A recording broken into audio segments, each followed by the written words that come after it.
नमस्कार, अपना एमपी देख रहे हैं आप। मैं हूं आपके साथ प्रशांत कटारे और खबर यहां पर छत्तीसगढ़ से है। दरअसल छत्तीसगढ़ के दुर्ग से सौम्या चौरसिया के घर आयकर विभाग की कार्रवाई जारी है। सौम्या से इनकम टैक्स अधिकारियों ने लंबी पूछताछ की है। सूत्रों के जरिए ये खबर है, बड़ी खबर है। सौम्या की मांग पर अधिकारियों ने नई हार्ड डिस्क मंगाई है। अधिकारियों ने सौम्या के घर का भी निरीक्षण किया है। सीएम सचिवालय में उप सचिव हैं सौम्या चौरसिया। तो ये बड़ी खबर है छत्तीसगढ़ से। आपको बता दें कि सौम्या चौरसिया के घर आयकर विभाग की कार्रवाई अभी भी जारी है। सौम्या से इनकम टैक्स अधिकारियों ने लंबी पूछताछ भी की है। सूत्रों से ये जानकारी निकल कर आ रही है।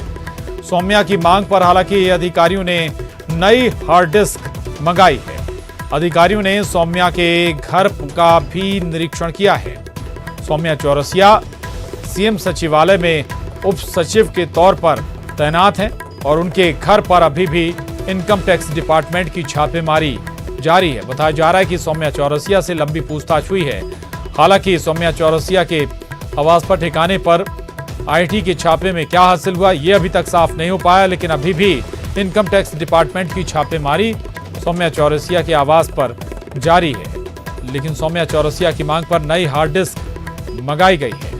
एक लंबी पूछताछ हुई है। इनकम टैक्स डिपार्टमेंट के अधिकारियों ने सौम्या चौरसिया से कई सवाल दागे हैं, लंबी पूछताछ की है, लेकिन अभी तक ये साफ नहीं हो पाया कि इनकम टैक्स डिपार्टमेंट को इस पूछताछ में, इस रेड में हासिल क्या हुआ है।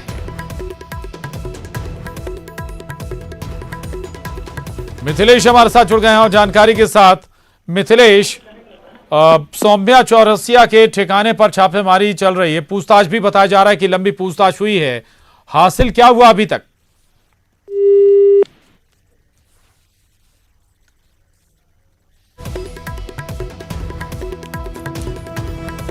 हम मिथिलेश के पास दोबारा चलेंगे और जानकारी के लिए, लेकिन सौम्या चौरसिया आपको बता दें कि उप सचिव के तौर पर सीएम सचिवालय में तैनात हैं और कदावर प्रशासनिक अधिकारी मानी जाती हैं और उनके निवास पर छापेमारी इनकम टैक्स डिपार्टमेंट की चल रही है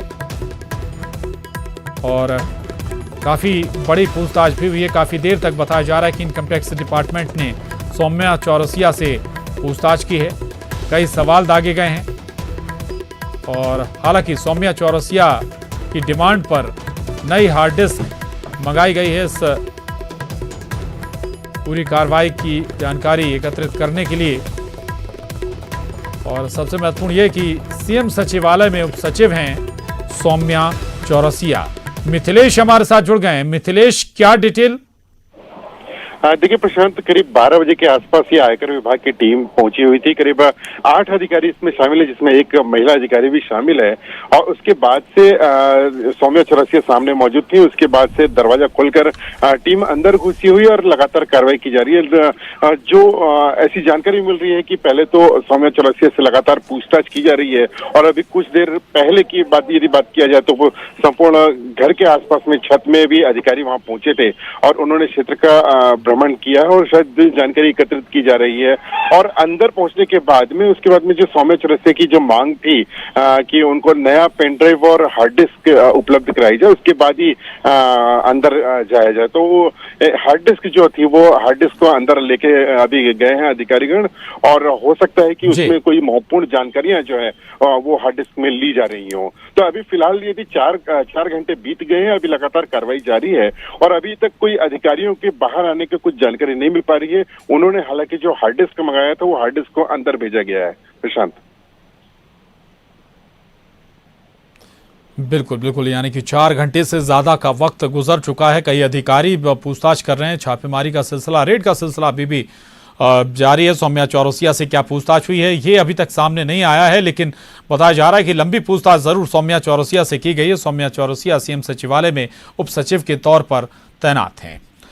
अब धन्यवाद मिथिलेश आपका इस पूरी जानकारी के लिए। और अब अगली खबर का रुख करेंगे। अगली बड़ी खबर भोपाल से, जहां पर अतिथि विद्वानों ने एक बार फिर मुंडन कराया। नियमितीकरण की मांग को लेकर अतिथि विद्वान धरने पर बैठे हुए हैं। शाहजहानी पार्क में करीब 84 दिनों से इन अतिथि विद्वानों का धरना जारी है। इससे पहले भी मुंडन करवा चुके हैं अतिथि विद्वान। अब ये और तस्वीरें देखिए, ये नई तस्वीरें हैं। अतिथि विद्वानों ने एक बार फिर मुंडन कराया है। करीब 84 दिन गुजर चुके हैं अतिथि विद्वानों के इस धरना प्रदर्शन के, लेकिन अभी तक इनकी कोई सुनवाई हुई नहीं, या फिर ये कहें कि किसी चैनल के जरिए या किसी सोर्सेस के जरिए अभी तक सरकार से कोई बातचीत शुरू हो नहीं पाई है इन अतिथि विद्वानों की। और ये अतिथि विद्वान अपना पैर भी वापस खींचने को तैयार नहीं है। लगातार इनका धरना प्रदर्शन जारी है। 84वां दिन है आज, और एक बार फिर अतिथि विद्वानों ने विरोध स्वरूप मुंडन कराया है। खासकर महिला अतिथि विद्वानों ने मुंडन कराया है ताकि शासन प्रशासन इनके इस विरोध प्रदर्शन पर कम से कम संज्ञान ले।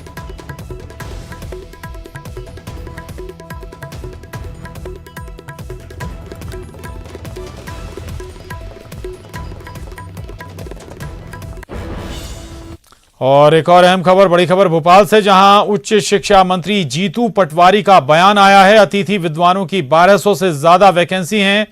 एक एक अतिथि विद्वान को काम पर वापस रखा जाएगा, ये कहना है मंत्री जीतू पटवारी का। एक भी अतिथि विद्वान बाहर नहीं किया जाएगा। नियमितीकरण के लिए कर्मचारी आयोग बना है। व्यवस्थापन करने में वक्त लगता है। तो उच्च शिक्षा मंत्री जीतू पटवारी का ये बड़ा बयान है अतिथि विद्वानों के धरना प्रदर्शन के बाद। आज दरअसल अतिथि विद्वानों ने एक बार फिर मुंडन कराया, खासकर महिला अतिथि विद्वानों ने। और अब उच्च शिक्षा मंत्री जीतू पटवारी का इस पर बयान भी आया है। उन्होंने कहा कि अतिथि विद्वानों की 1200 से ज्यादा वैकेंसी हैं। एक एक अतिथि विद्वान को काम पर वापस रखा जाएगा। वे भरोसा दिला रहे हैं कि एक एक अतिथि विद्वान को काम पर वापस रखा जाएगा। एक भी अतिथि विद्वान बाहर नहीं किया जाएगा।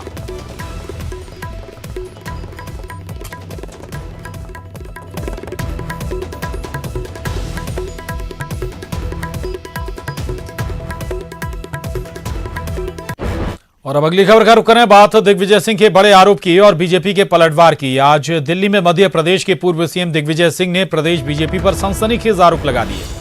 उन्होंने कहा कि बीजेपी के शिवराज सिंह और नरोत्तम मिश्रा पर एमपी के कांग्रेस विधायकों को खरीदने का आरोप उन्होंने लगाया। उनकी माने तो कांग्रेस के विधायकों को 25 से 35 करोड़ का लालच देकर मध्य प्रदेश में सरकार गिराने की कोशिश हो रही है। वहीं दिग्विजय सिंह के इस खुलासे पर बीजेपी ने पलटवार किया है। नेता प्रतिपक्ष गोपाल भार्गव की माने तो एमपी की संस्कृति कभी ऐसी नहीं रही, और उन्होंने कहा कि सभी विधायकों को दिग्विजय सिंह सामने लेकर आए। इस बीच शिवराज सिंह ने भी दिग्विजय सिंह के बयान पर पलटवार करते हुए कहा कि दिग्विजय सिंह झूठ बोलकर सनसनी फैला रहे हैं और ये उनकी आदत है।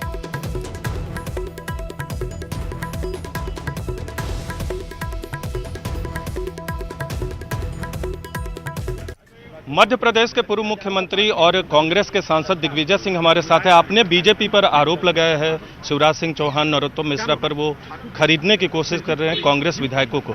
आरोप का आधार क्या है?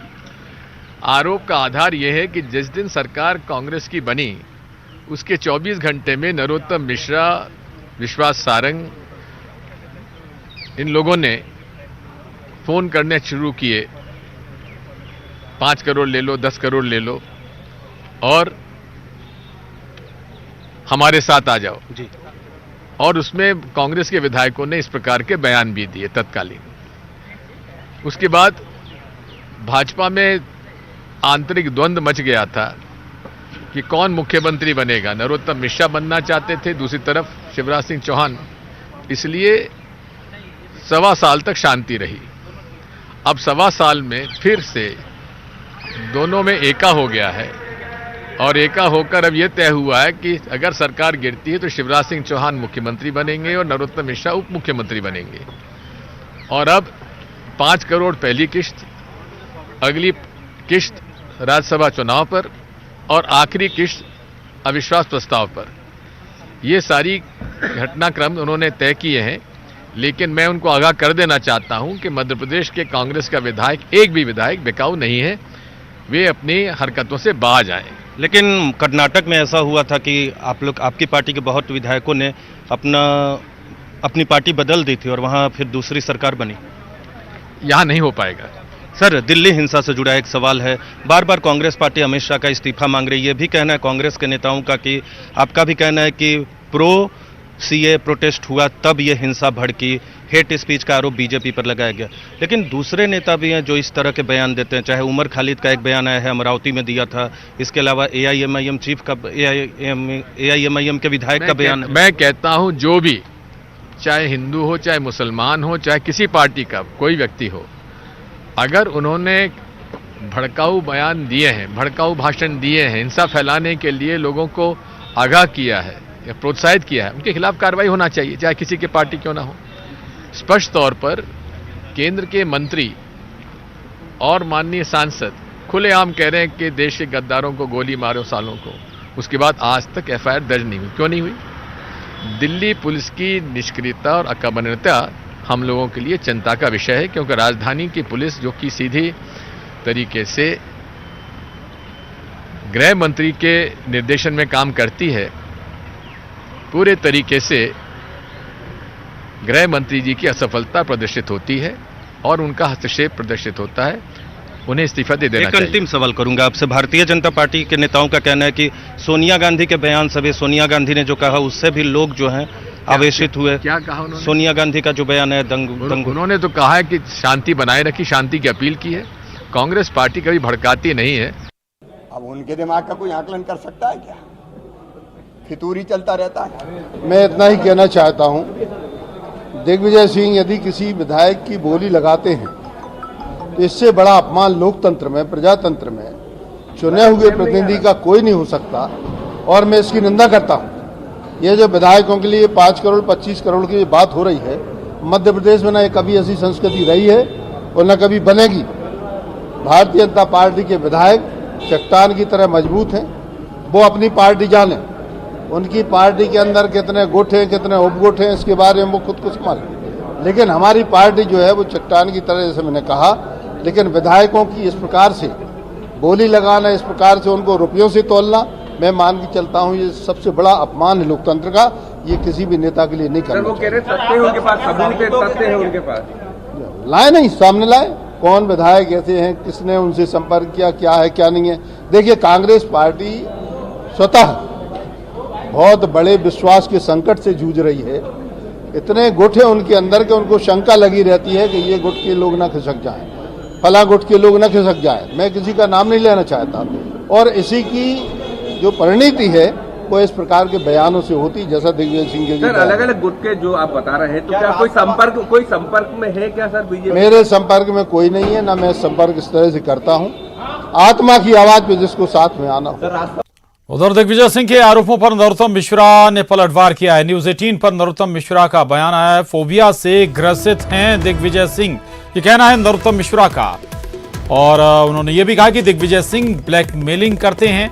दिग्विजय सिंह का राज्यसभा का टाइम खत्म हो रहा है। तो नरोत्तम मिश्रा ने पलटवार किया है दिग्विजय सिंह पर। और इतना ही नहीं, नरोत्तम मिश्रा ने कहा है कि दिग्विजय सिंह ब्लैकमेलिंग करते हैं और दिग्विजय सिंह का राज्यसभा का टाइम खत्म हो रहा है। इतना ही नहीं, उन्होंने ये भी कहा कि फोबिया से ग्रसित हैं दिग्विजय सिंह।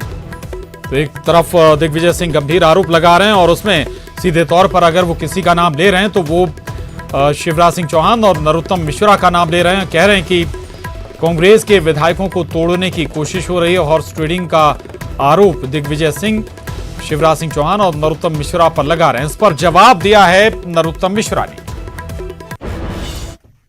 क्या राज्यसभा का टर्म पूरा हो रहा है उनका, अब वापस भी तो जाना है राज्यसभा में। इस उम्र में फालतू में घर बैठे अच्छी थोड़ी लगेंगे, तो कह दिया होगा। कहते रहते हैं वो, बीच बीच में उनको जब इच्छा होती है तब मेरे पे कार्रवाई, मेरे मित्रों पे कार्रवाई, स्वजनों पे कार्रवाई। नरोत्तम फोबिया से ग्रस्त हैं वो। हमारे विधायक, कांग्रेस का मुख्यमंत्री कमलनाथ अपने साथ प्रेस कॉन्फ्रेंस में लेके बैठ जाए तो उनको अच्छा लगता है। और यहां रुक रहे हैं एक छोटे से ब्रेक के लिए, जल्द लौटेंगे।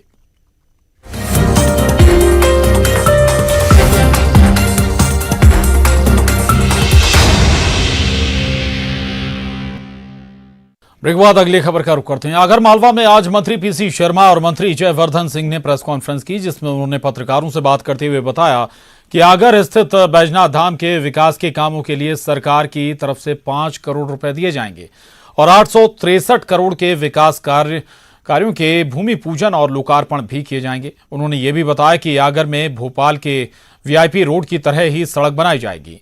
इस मौके पर जब उनसे विश्वास सारंगी के राहुल गांधी और ज्योतिरादित्य सिंधिया पर दिए गए बयान पर सवाल किया गया तो उन्होंने कहा कि कोई किसी की लाइन छोटी नहीं कर सकता। ज्योतिरादित्य सिंधिया की अपनी लाइन है। वहीं शिवराज सिंह चौहान के आईफा आयोजन पर सवाल उठाने पर मंत्री पीसी शर्मा ने कहा कि उन्हें आईफा का फुल फॉर्म तक पता नहीं है और इसके जरिए ब्रांडिंग की जा रही है, जिससे कि विदेशों से पैसा और रोजगार दोनों आएगा। शिवराज सिंह चौहान जी से पूछ लेना आईफा का मतलब क्या होता है। किसी जब यहाँ आने वाले 4 तारीख को आईफा का फुल फॉर्म क्या है, ये होता क्या है। ये तो मुख्यमंत्री कमलनाथ जी की वजह से है कि जो बॉम्बे, लंदन और न्यूयॉर्क में होता था वो आईफा भोपाल और इंदौर में हो रहा है और मध्य प्रदेश में हो रहा है। ये ब्रांडिंग है, इसमें उद्योगपति आएंगे, इसमें स्टार्स आएंगे, इसमें निवेशक आएंगे और मध्य प्रदेश में निवेश और उद्योग आएगा, उसकी ब्रांडिंग हो रही है। आप चले जाइए विदेश में, हम गए थे अभी कोलंबो, भोपाल इंदौर को पहचानता नहीं है, वहाँ को पहचानता है सांची को आदमी। इनको भी पहचाने, मध्य प्रदेश को भी पहचाने, ये वो इंटरनेशनल ब्रांडिंग है जिससे रोजगार मिलेगा युवाओं को।